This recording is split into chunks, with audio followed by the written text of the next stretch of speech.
Oi pessoal, tudo bem? Meu nome é Delveres, eu sou professor e diretor no Departamento de Engenharia Elétrica da PUC do Rio de Janeiro e esse vídeo ele tem como objetivo atender uma solicitação da professora Valéria da Universidade Federal do Mato Grosso do Sul, uma professora de matemática que estudou comigo no mestrado, enfim, pessoa que eu tenho muito carinho e ela teve a ideia de apresentar para os alunos de matemática um pouco da visão do engenheiro em relação à matemática. E é com essa temática que eu vou conduzir essa apresentação. Uma maneira de entender como um engenheiro vê a matemática é utilizando uma piada que se falava na década de 90. Hoje em dia, talvez não tenha tanto sentido essa piada, mas ela serve para a gente começar essa discussão. De uma pergunta que foi feita para o matemático e para o engenheiro. Perguntaram para o matemático quanto que era 2 mais 2. E o matemático respondeu 4, precisamente 4. E fizeram a mesma pergunta para o engenheiro. Quanto é 2 mais 2? E o engenheiro respondeu, olha, 2 mais 2 são 4, mas se colocar 5 aguenta. Então isso reflete um pouco como a engenharia vê a matemática. Ou como via-se no passado. Hoje em dia as coisas mudaram um pouco, tanto os matemáticos se aventuram mais nas áreas, nas aplicações, e os engenheiros também são mais rigorosos do ponto de vista matemático, científico, em relação às contas que faz. Mas ainda assim eu vou mostrar para vocês alguns exemplos de onde é que esse estereótipo ele está devidamente colocado, Esse estereótipo do engenheiro usar a matemática de uma forma, não como uma gambiarra, mas se aproveitando da matemática e simplificando-a para resolver os problemas. Como eu falei, eu sou engenheiro eletricista, a minha graduação, mestrado, doutorado, pós-doutorado, eu ensino na área de engenharia elétrica, na área de sistemas de potência. E nessa área, o que eu posso dizer em relação à matemática é que a gente utiliza muito o que a gente chama de modelos matemáticos para poder fazer coisas, para poder fazer simulações, para poder fazer testes, para poder fazer apresentações, etc. Então, imaginem um universo complexo que é o universo dos sistemas de energia elétrica, com geradores hidroelétricos, eólicos, linhas de transmissão, subestações, transformadores, etc, etc. Então, como é que a gente vê, como é que o engenheiro vê esses equipamentos todos dos sistemas de energia elétrica? A gente vê por modelos matemáticos. Então, uma linha de transmissão que são cabos que vão de um ponto a outro e podem ter milhares de quilômetros, a gente trata como uma resistência, um número real, mais uma parte imaginária. Então um número para a gente é visto como um número complexo. Às vezes é um pouco mais complexo que isso, dependendo do tamanho da linha de transmissão, mas essa maneira que eu descrevi aqui, um número complexo, uma parte real mais uma parte imaginária, é uma forma simplificada da gente ver e da gente falar de uma linha de transmissão. Então, só aí vocês conseguem perceber como é que a matemática vai entrando na engenharia. Um gerador eólico, por exemplo, a gente vê ele como se fosse também um número complexo que produz energia ativa e reativa. Além disso, a gente observa quanto de tensão que ele tem, o quanto de voltagem que esse gerador tem, e isso pode ser representado também por um número complexo, mas nesse caso como um fasor, como um vetor que varia no tempo, né, a partir de uma função senoidal. Então, os modelos matemáticos, eles facilitam muito a nossa vida na hora da gente fazer contas, fazer simulações e até conversar com outros engenheiros sobre o que está acontecendo no sistema elétrico, né? Então, em termos de modelagem, tem muito disso. A gente usa muitos números complexos, tem muita coisa que é representada por seno, por cossenos, etc. E aí a gente tem que tratar essas coisas, né? A gente precisa lidar com essas coisas para resolver os nossos problemas. Então, uma coisa muito comum, que a gente faz bastante, é pegar, por exemplo, uma função, né? Você tem uma função que pode ser tensão, corrente, potência, e essa função a gente expande por uma série de Taylor. A série de Taylor, vocês devem se lembrar, é uma soma de senos e cossenos de uma determinada ordem. E aí onde é que o 2 mais 2 igual a 5 pode entrar, né?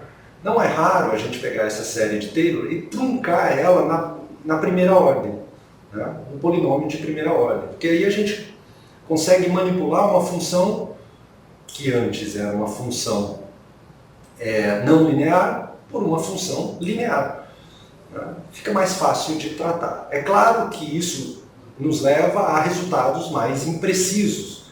Então, para isso, a gente precisa, para tentar minimizar essa imprecisão, a gente utiliza, por exemplo, o método de Newton, que permite obter um resultado de uma função não linear a partir de uma função linearizada, né? O método de Newton ele é aplicado para esse tipo de situação e a gente usa bastante essas aproximações que facilitam muito a nossa vida para a gente não ficar trabalhando com polinômios de ordem 10, 20, enfim.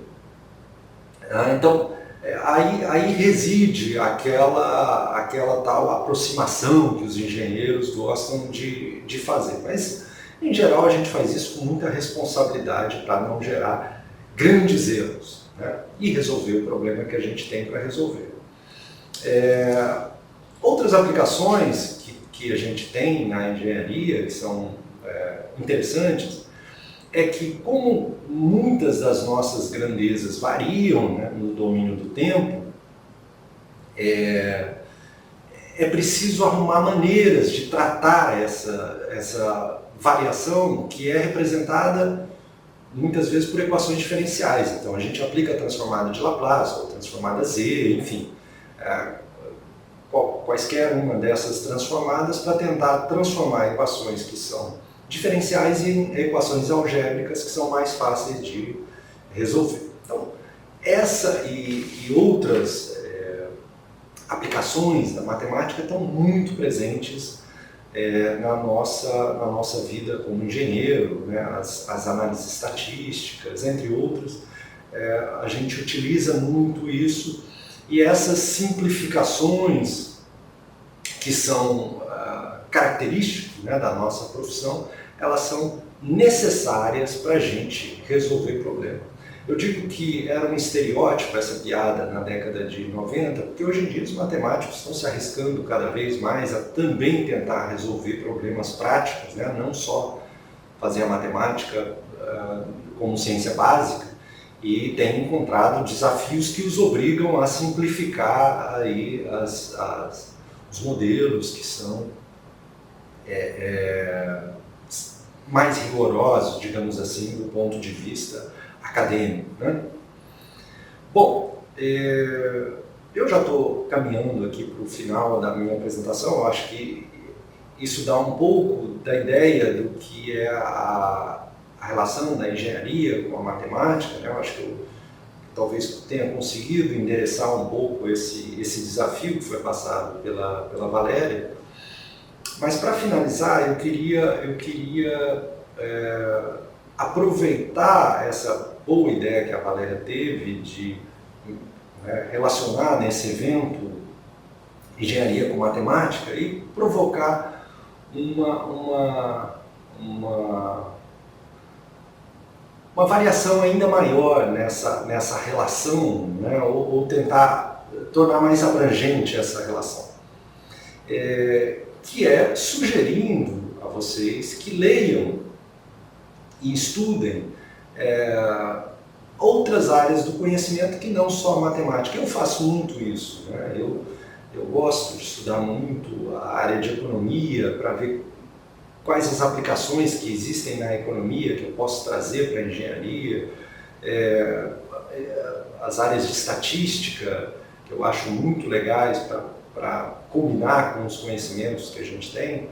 Então, para fazer essa provocação ou esse estímulo, eu vou recomendar a vocês 2 livros, tá, que eu tô lendo agora.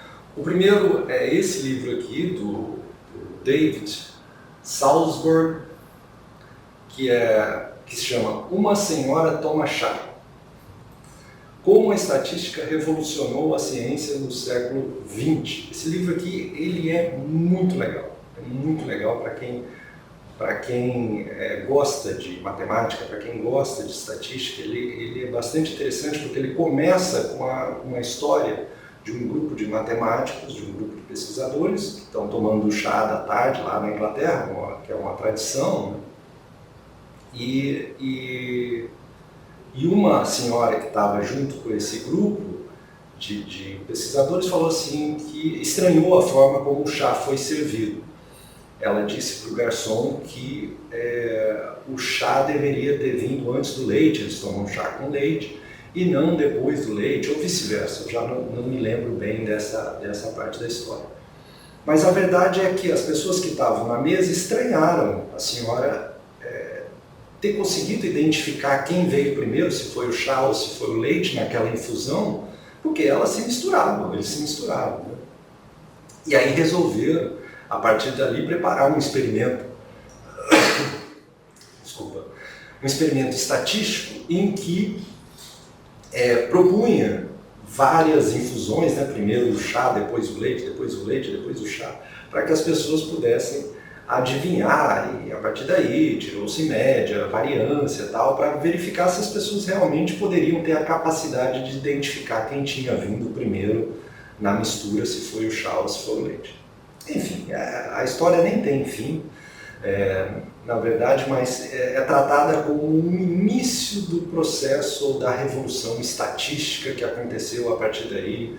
E o livro conta como os pesquisadores foram se alternando nas teorias estatísticas até chegar ao que tem hoje na estatística moderna. Então vocês vão encontrar grandes figuras, grandes estudiosos da área estatística, como nesse livro, como Fisher, Bernoulli,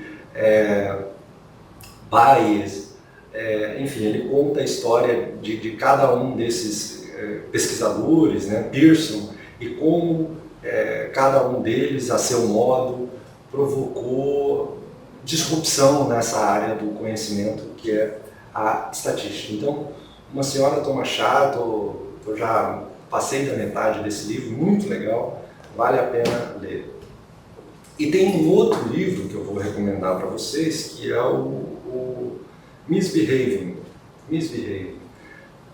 Esse livro é do Richard Thaler, um professor da Universidade de Chicago, de Economia, ganhou o Prêmio Nobel por esse livro, e é muito legal o livro, porque ele conta primeiro, ele separa as pessoas em 2 tipos. Pessoas que eles chamam de econs, que são pessoas que têm cabeça de economista, de matemático, e as pessoas comuns.